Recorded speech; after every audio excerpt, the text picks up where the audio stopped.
نحمده ونستعينه ونستغفره ونؤمن به ونتوكل عليه ونعوذ بالله من شرور أنفسنا ومن سيئات أعمالنا من يهده الله فلا مضل له ومن يضلله فلا هادي له ونشهد أن لا إله إلا الله وحده لا شريك له ونشهد أن سيدنا وإمامنا وقدوتنا وشفيعنا وسندنا محمدا عبده ورسوله صلى الله تعالى عليه وعلى آله وأصحابه وأزواجه وبناته وأهل بيته أجمعين ومن تبعهم بإحسان ودعا بدعوتهم إلى يوم الدين. أما بعد، أعوذ بالله من الشيطان الرجيم. بسم الله الرحمن الرحيم. ولا تكتموا الشهادة ومن يكتمها فإنه آثم قلبه والله بما تعملون عليم. فقال تعالى: وأقيموا الشهادة لله ذلكم يوعظ به من كان يؤمن بالله واليوم الآخر. میرے محترم ایمانی بھائیوں، بزرگوں اور دوستوں، سب سے پہلے میں اپنے آپ کو اور پھر آپ سب کو اللہ تعالیٰ کا تقوی اختیار کرنے کی وصیت کرتا ہوں. ہم سب اپنی زندگی میں اللہ تعالیٰ کا لحاظ رکھیں، اس سے شرم کریں اور اس کے تمام حکموں کو مانیں، اور جن باتوں سے بھی اللہ تعالیٰ نے منع کر دیا ہے ان سے ہم پورے طور پر بچیں، کیونکہ یہی نجات کا راستہ ہے، یہی مغفرت کا راستہ ہے اور یہی جنت کا بھی راستہ ہے. دوسرے، ہم سب اس بات کا اہتمام کریں کہ اللہ تعالیٰ کی رسی کو مضبوطی سے تھام کر رکھیں. اللہ کی رسی کیا ہے؟ اللہ کا کلام، قرآن مجید، اللہ کا دین، نبی پاک صلی اللہ علیہ وسلم کی لائی ہوئی شریعت. اس کو سب مل کر مضبوطی سے تھام لیں اور آپس میں نہ بٹیں، فرقے میں، گروہ میں، مسلک میں، جماعت میں، پارٹی میں نہ بٹیں. واعتصموا بحبل الله، اعوذ باللہ من الشیطان الرجیم، واعتصموا بحبل اللہ جمیعا، سب مل کر اللہ کی رسی کو مضبوطی سے تھام لو. ولا تفرقوا، اور آپس میں نہ بٹو، فرقہ بندی مت کرو. اور تیسری بات یہ ہے کہ ہم سب اللہ کا ذکر کثرت سے کریں. ذکر کا مطلب یاد کرنا، اللہ کی یاد. اعوذ باللہ من الشیطان الرجیم. یا ایھا الذین آمنوا اذکروا اللہ ذکرا کثیرا، اے ایمان والو یاد کرو اللہ کو بہت زیادہ، بہت زیادہ یاد کرو. سبحوہ بکرۃ واصیلا، اور صبح و شام اس کی پاکی بیان کرو. سبحان اللہ والحمد للہ ولا الہ الا اللہ واللہ اکبر، لا حول ولا قوة الا باللہ العلی العظیم. ان کلمات کو زیادہ سے زیادہ پڑھو. ایک مرتبہ آپ صلی اللہ علیہ وسلم نے ارشاد فرمایا: استغفروا من الباقیات الصالحات، کہ باقی رہنے والی نیکیوں میں اضافہ کرو، ان کو زیادہ سے زیادہ کرو. پوچھا گیا: وما هن الباقیات، باقی رہنے والی نیکیاں کیا ہیں؟ تو آپ نے اس کے جواب میں ارشاد فرمایا: سبحان اللہ والحمد للہ ولا الہ الا اللہ واللہ اکبر، لا حول ولا قوة الا باللہ. ان کلمات کو پڑھو، یہی باقی رہنے والی نیکیاں ہیں. میرے بھائیو، بزرگوں اور دوستو، کل ہمارے یہاں الیکشن ہے. اس سلسلے میں کچھ ضروری باتیں ہمیں عرض کرنی ہیں. سب سے پہلی چیز یہ ہے کہ کسی بھی جمہوری ملک میں، جیسے ہمارے یہاں جمہوریت ہے، یہاں حکومت کو عوام کے ذریعے سے منتخب کیا جاتا ہے، اور یہ جمہوریت کا بڑا ہی اہم پہلو ہے کہ 5 سال کے لیے عوام ہی منتخب کرتی ہے اپنے حاکموں کو، اور پھر 5 سال کے بعد وہ جائزہ لیتی ہے، اگر وہ اس کے اہل ہیں، انہوں نے کام صحیح کیا ہے تو ان کو باقی رکھتی ہے اپنے ووٹوں سے، اور اگر وہ نااہل ثابت ہوئے تو اس کو کرسی سے اتار دیتی ہے اور دوسرے جو اہل ہیں ان کو بٹھاتی ہے۔ عوام کو جمہوری نظام حکومت میں سب سے بڑی طاقت حاصل ہے، اور ظاہر ہے کہ اچھے لوگوں کو حکومت میں لانا اور منتخب کرنا یہ عوام کی ذمہ داری ہے۔ شرعی اعتبار سے ووٹ ڈالنا کیا ہے، اس کو بھی سمجھنے کی ضرورت ہے۔ ووٹ ڈالنا، علماء نے یہ بات لکھی ہے کہ ووٹ ڈالنا شہادت ہے، یعنی گواہی ہے۔ جیسے ہم کسی کے بارے میں جانتے ہیں کہ یہ شخص اچھا ہے اور ہم سے پوچھا جائے تو مجھے سچی گواہی دینی ہے کہ ہاں یہ شخص اچھا ہے، اور اگر کوئی شخص برا ہے میں جانتا ہوں اس کی برائی بالکل کھلی ہوئی ہے، سب لوگ جانتے ہیں، اور مجھے پوچھا جائے مجھ سے کہ بھائی یہ شخص کیسا ہے تو میں سچ بات کہوں کہ بھائی یہ ٹھیک نہیں ہے، مجھے درست بات کہنی ہے جو حقیقت ہے۔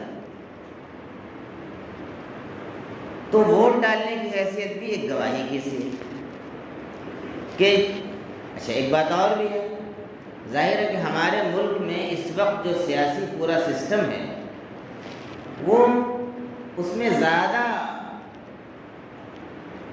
طریقے اس وقت وہ رائج ہو چکے ہیں جو شرعی اعتبار سے بالکل غلط ہیں۔ جیسے مثال کے طور پر کچھ لوگ ہی نہیں بلکہ اکثر وہ لوگ کھڑے ہوتے ہیں امیدوار کی حیثیت سے جن کے پاس پیسے زیادہ ہوتے ہیں، جبکہ یہ بھی شریعت آپ کو رہنمائی کرتی ہے کہ کینڈیڈیٹ کون بن سکتا ہے۔ امیدوار بننے کے لیے اہل ہونا ضروری ہے، وہ اس کام کو امانت کے ساتھ انصاف کے ساتھ پورا کر سکتا ہو تبھی وہ امیدوار بن کر کھڑا ہو۔ اگر اہل نہیں ہے اور امیدوار بن کر کھڑا ہو رہا ہے تو یہ اس سے خود شریعت نے منع کیا، امیر بننا اور حاکم بننا خود سے اس کو طلب کرنا یہ صحیح نہیں ہے۔ ہاں لوگ اس کو کہیں کہ بھائی نہیں آپ ہی کو کھڑا ہونا ہے، آپ کے اندر صلاحیت ہے، آپ کے اندر اہلیت ہے تو کھڑا ہو۔ اور ایک سچویشن یہ بھی آ جاتی ہے کہ سارے غلط لوگ کھڑے ہو جائیں گے، اگر اہل لوگ نہیں کھڑے ہوں گے تو اس صورت میں بھی پھر اہل شخص کو اپنے سے کھڑا ہونا ضروری ہو جاتا ہے تاکہ برے لوگوں کے ہاتھ میں سسٹم کو آنے سے روکا جا سکے۔ اب ووٹ ڈالنے کی بات میں نے بتائی ابھی کہ گواہی دینا ہے، اور ہندوستان میں اس وقت تمام سیاسی پارٹی کوئی دودھ کی دھلی نہیں ہے، اور مسلمانوں بھی آپ میں کوئی بھی 100% آپ کا نہیں ہے۔ تو یہاں پر صورتحال ایسی ہو جاتی ہے احون البلیتین کہ جب دو قسم کی ایسی چیزیں جو دونوں بری ہیں تو اس میں سے اس کو اختیار کر لینا ہے جو کم برا ہے، جو کم برا ہے اس کو چن لینا ہے، مجبوری ہے۔ میرے بھائیوں بزرگوں اور دوستوں، پہلی بات یہ ہے کہ ہمیں ووٹ 100% دینا ہے۔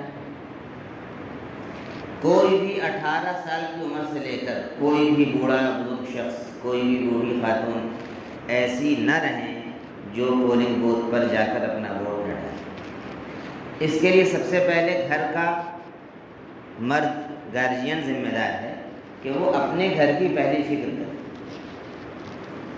اور جتنی جلد ہم پولنگ بوتھ پر پہنچیں گے اطمینان کے ساتھ اپنا ووٹ ہم ڈال سکیں۔ اور جیسا کہ میں نے عرض کیا کہ بھائی ووٹ ڈالنا ضروری ہے، ایک بات یہ بھی سن لیجئے، بہت سے لوگوں کے ذہن میں ابھی تک دین کی غلط سمجھ کی وجہ سے یہ بات ذہن میں بیٹھی ہوئی ہے، ارے ہم کو کیا ضرورت ہے ووٹ ڈالنا، یہ دنیاوی کام ہے، ہم تو اپنا اللہ اللہ کریں گے۔ یاد رکھیے یہ بالکل غلط فہمی ہے اور دین کی ناسمجھی ہے دین کے بارے میں۔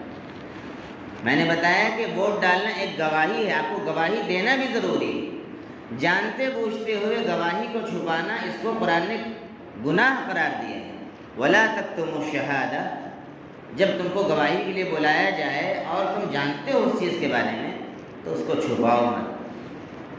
وَمَن يَكْتُمْهَا، جان بوجھ کر کوئی چھپائے گا تو اس کا دل جو ہے گناہگار ہوگا۔ وَاللَّهُ بِمَا تَعْمَلُونَ عَلِيمٌ، اور اللہ تعالیٰ خوب جانتے ہیں جو کچھ تم کر رہے ہو۔ حالانکہ یہ گواہی معاملات کے اوپر کے سیاق میں ہے قرآن میں، جہاں پر یہ آیت آئی ہے کہ دو لوگوں میں قرض کا معاملہ ہو تو وہاں پر گواہ بننا، اور دیگر معاملات میں گواہ بننے کے بارے میں ہے۔ لیکن چونکہ ووٹ ڈالنا بھی ایک گواہی ہے تو اس کو چھپانا نہیں۔ وَأَقِيمُوا الشَّهَادَةَ لِلَّهِ، اور گواہی دو تو اللہ کے لیے، اس لیے کہ جو بھی لوگ آئیں جو اس وقت ہیں ان سے نسبتاً بہتر، نسبتاً ان سے تھوڑے بہتر لوگ آئیں تاکہ پھر ہم اپنے دین پر آزادی کے ساتھ عمل کر سکیں، مدارس اور مساجد کی حفاظت ہو، مسلمانوں کے بارے میں جو غلط فیصلے لیے جا رہے ہیں ان کا سلسلہ بند ہو۔ تو اس لیے بھی ووٹ ڈالنا ضروری ہے۔ کوئی اگر نہیں ڈالتا ہے تو وہ شرعی اعتبار سے بھی گناہگار ہے اور جمہوری اعتبار سے بھی، آئینی اعتبار سے وہ ایک جرم کا ارتکاب کر رہا ہے، کیونکہ ایک ووٹ سے بھی کبھی ہار جیت ہو جاتی ہے۔ اگر آپ نے ووٹ نہیں دیا اور ایک ووٹ سے اگر وہ شخص ہار گیا تو گویا کہ آپ کی وجہ سے وہ ہار گیا، اور پھر نااہل شخص آپ پر 5 سال کے لیے مسلط ہو جائے گا اور پوری قوم تباہی میں اور پریشانی میں مبتلا ہو جائے گی۔ دوسری حیثیت ووٹ ڈالنے کی یہ بھی ہے سفارش کرنا، شفاعت کرنا، کہ میں فلاں شخص کو سفارش کر رہا ہوں ووٹ ڈال کر کہ یہ میرے نزدیک بہتر ہے، اس کو حکومت میں عہدہ ملنا چاہیے، یہ لوک سبھا میں اس کو بھیج رہا ہوں تاکہ یہ ہماری آواز حکومت میں، ایوان حکومت میں اٹھا سکے۔ تو سفارش کرنا بھی، اگر میں کسی کے بارے میں سفارش کرنے کی پوزیشن میں ہوں، اور جمہوری ملک میں ہر شخص اس کی پوزیشن میں ہوتا ہے، تو اس کو سفارش کرنی چاہیے۔ کس کے بارے میں؟ اچھے شخص کے بارے میں، اور برے شخص کے بارے میں سفارش نہیں کرنی چاہیے، یعنی برے شخص کو ووٹ نہیں دینا چاہیے۔ اب اس میں ایک بہت اہم بات، اب یہاں غور سے سنیے، یہ ہے کہ ہمیں ووٹ کس کے لیے دینا ہے؟ اللہ کے لیے، یعنی اچھی حکومت کا قیام ہو تاکہ ہم دین پر عمل کر سکیں۔ اس سے پہلے جو 10 سال گزرے ہیں، آپ کو کیا یاد نہیں ہے کہ آپ کی شریعت میں مداخلت جان بوجھ کر کی گئی؟ کیا آپ کو یاد نہیں ہے کہ CAA کے ذریعے سے اور پھر NRC کے ذریعے سے باہر کے غیر مسلموں کو یہ کہا گیا صاحب کہ وہ پڑتارث ہیں وہاں، ان کو انڈیا کی نیشنلٹی دی جائے گی اور پھر NPR ہم کروائیں گے اور اس سے یہاں کے مسلمانوں کو یہاں کی شہریت ختم کریں گے، ان کی ڈیٹینشن کیمپ میں ڈالیں گے۔ کیا کیا خطرناک منصوبے ہمارے اور آپ کے خلاف نہیں بنائے گئے؟ کیا ہم اس کو بھول گئے ہیں؟ آپ کی شہید بابری مسجد کی جگہ پر مندر بنا دیا گیا، کیا آپ اس کو بھول چکے ہیں؟ میں اس وجہ سے کہہ رہا ہوں کہ بہت سارے ایسے لوگ جو اپنے کو مسلمانوں کی صف میں شمار کرتے ہیں، نام نہاد مسلمان اس کو اردو میں کہتے ہیں، وہ اب بھی بعض ایسے ہیں کہ ایسے ہی لوگوں کی تعریف کر رہے ہیں ابھی بھی۔ یہ بڑے افسوس کی بات ہے۔ ایسا کوئی شخص جو ان ساری غلط نیتیوں کے اپنانے کے باوجود موجودہ حکومت کی اگر وہ تعریف کر رہا ہے یا اس کا ساتھ دے رہا ہے، اس کا پارٹ لے رہا ہے، تو وہ اسلام کا بھی مخالف ہے اور مسلمانوں کا غدار ہے، یاد رکھیں۔ کیونکہ جو منصوبے ہیں موجودہ حکومت کے وہ بالکل کھلے ہوئے ہیں، یہ کوئی ڈھکی چھپی بات نہیں ہے۔ یہ تو ظاہر ہو گئی ان کی نیتیاں، ورنہ جو ابھی آنے والی تھیں جن کو آپ اور ہم رکوا سکتے ہیں اپنے ووٹ کے ذریعے سے، وہ اس سے بھی زیادہ خطرناک ہیں۔ آپ کے آئین کو اور یہاں کا جو سنویدھان ہے اس کو بدل دیا جائے اور صاحب منو اسمرتی لاگو کی جائے گی۔ منو اسمرتی کا مطلب کیا ہے؟ جو پہلے یہاں کاسٹنگ سسٹم تھا کہ بھائی جو اونچی ذات کے لوگ ہیں، برہمن ہیں اور فلاں ہیں، صرف انہیں کو حق ہے مندر میں جانے کا، انہیں کو حق ہے کتابوں کو پڑھنے کا، شودروں کو اور نچلی ذاتوں کو پڑھنے کا حق نہیں ہے۔ یہ سارا وہ پرانا باطل سسٹم، غیر منصفانہ سسٹم، اس نئے سنویدھان کے ذریعے سے یہاں لاگو کر دیا جائے گا، جس سے ہزاروں سال پہلے یہاں کی عوام آزاد ہو چکی ہے، اور خاص طور پر اسلام کی تعلیمات کے احسانات اور اس کے صدقے میں آزاد ہوئی۔ یاد رکھنا چاہیے یہاں کی مسلمانوں کی جو اکثریت ہے وہ سب لوگ باہر سے نہیں آئے ہیں۔ یہاں کی مسلمانوں کی جو اس وقت 22 کروڑ کی جو آبادی ہے، اس میں اکثریت یہاں کے انہی لوگوں کی ہے جو یہاں کے راجا مہاراجا اور یہاں کی بڑی ذاتوں کے ظلموں میں پس رہے تھے اور ان کو نیچا سمجھا جاتا تھا، ملک سمجھا جاتا تھا، ان کو ان کے برابر بیٹھنے کی آزادی نہیں تھی، ایک پلیٹ میں کھانے کی آزادی نہیں تھی۔ ان لوگوں کو اسلامی تعلیمات سے جب شناسائی ہوئی، یہاں کے بزرگان دین، یہاں جو دعات آئے، اسلام کے داعی آئے بڑے بڑے، حضرت خواجہ معین الدین چشتی اجمیری رحمۃ اللہ علیہ کا نام اس میں سر فہرست ہے۔ انہوں نے ایک دسترخوان پر یہاں کی عوام کو بٹھایا، سب کو محبت دی، نبی کا اخلاق ان کے سامنے پیش کیا، لاکھوں کی تعداد مورخوں نے لکھا ہے کہ ان کے ہاتھ پر لوگوں نے اسلام قبول کیا۔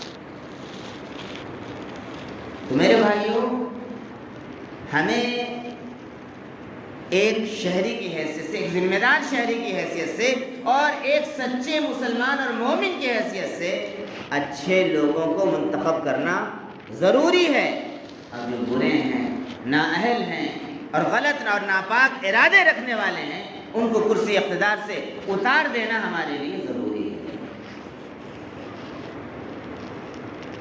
اور ایک آخری بات یہ بھی عرض کر دوں، وہ کیا ہے؟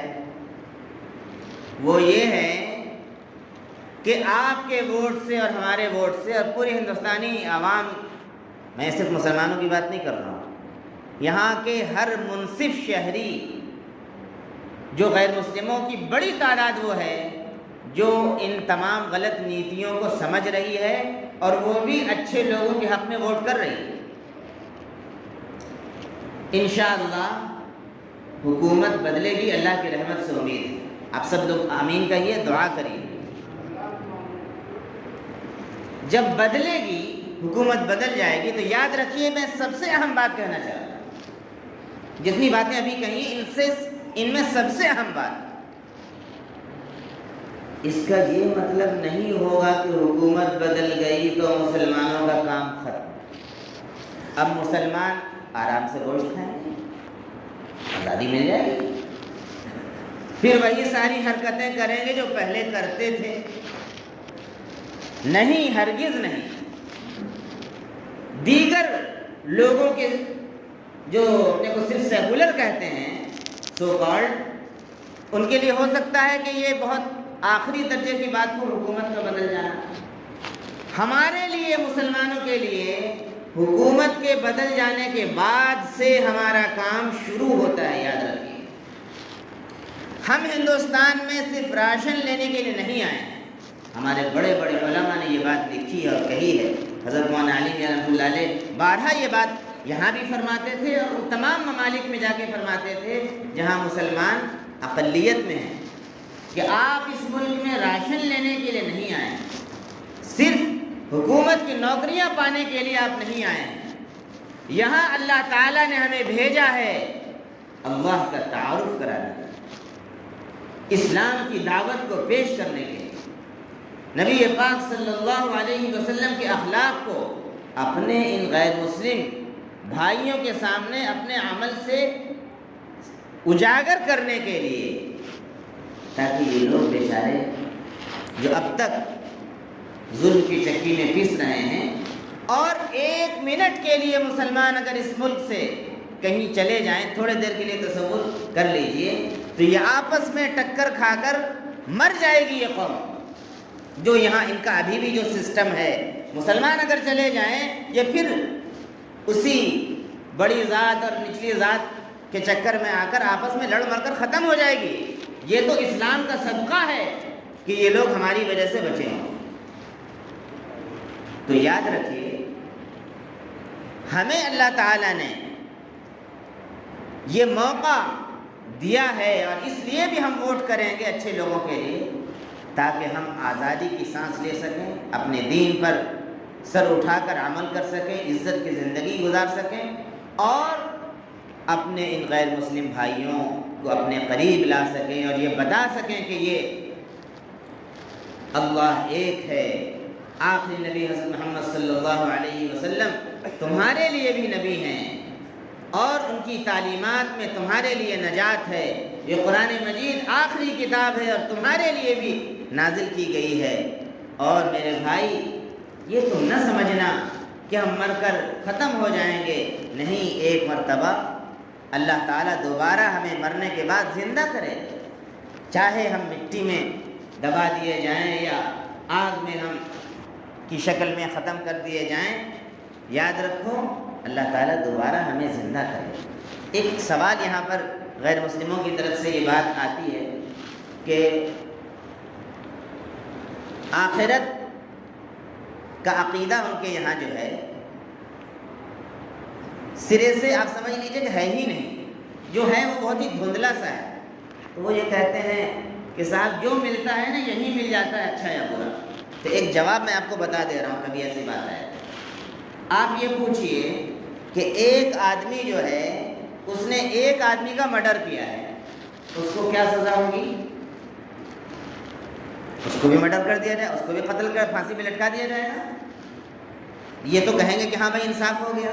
لیکن ایک آدمی ہے جو 20 لوگوں کا قاتل ہے، 30 لوگوں کا قاتل ہے، 50 لوگوں کا قاتل ہے، 100 آدمی کا مرڈرر ہے، اس کے لیے کیا جسٹس ہے؟ پوری دنیا کی کورٹ مل کر ایک ہی مرتبہ نہ مار سکے گی اس کو، تو ایک آدمی کا بدلہ ہوا، 99 آدمی کا بدلہ کہاں ہوا؟ قیامت میں آخرت اس لیے ضروری ہے کہ قیامت میں اللہ تعالیٰ اس کو 100 مرتبہ زندہ کرے گا اور 100 مرتبہ مرے گا۔ آخرت میں پورا انصاف ہوگا، والوزن یومئذ الحق، اس دن انسانوں کے اعمال کا وزن انصاف کے ساتھ کیا جائے گا، وہاں عدالت لگے گی، وہاں انصاف ہوگا۔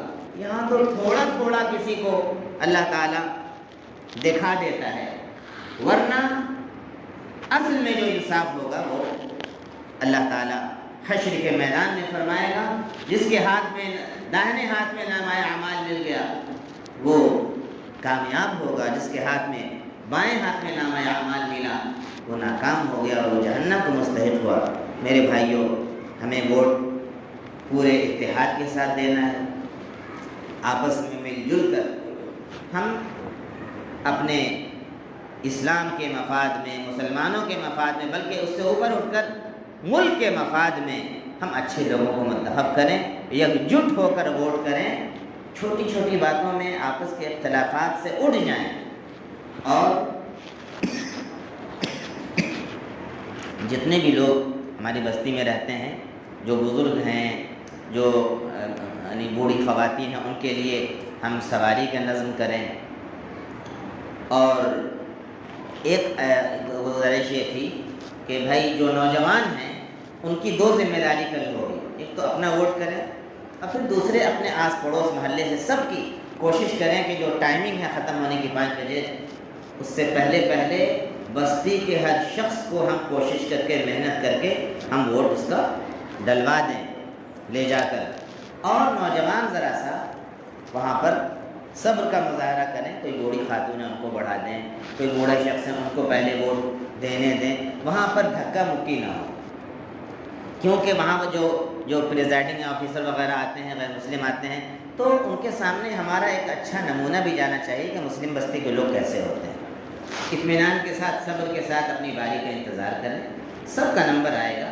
اور جب ڈالیں وہاں پر ووٹ تو انگلی تھوڑی دیر دبا کے رکھیں، بیپ کی آواز ہوگی. اور جس آپ نے جو چناؤ نشان آپ کا ہے، جیسے ہمارے یہاں تیر کمان ہے، تو جب اس میں وی پیڈ، اس میں جو چھوٹی سی اسکرین ہوگی اس میں وہ نظر آئے گا، جس میں آپ نے دیا ہے وہ تیر کمان اس میں نظر آئے گا.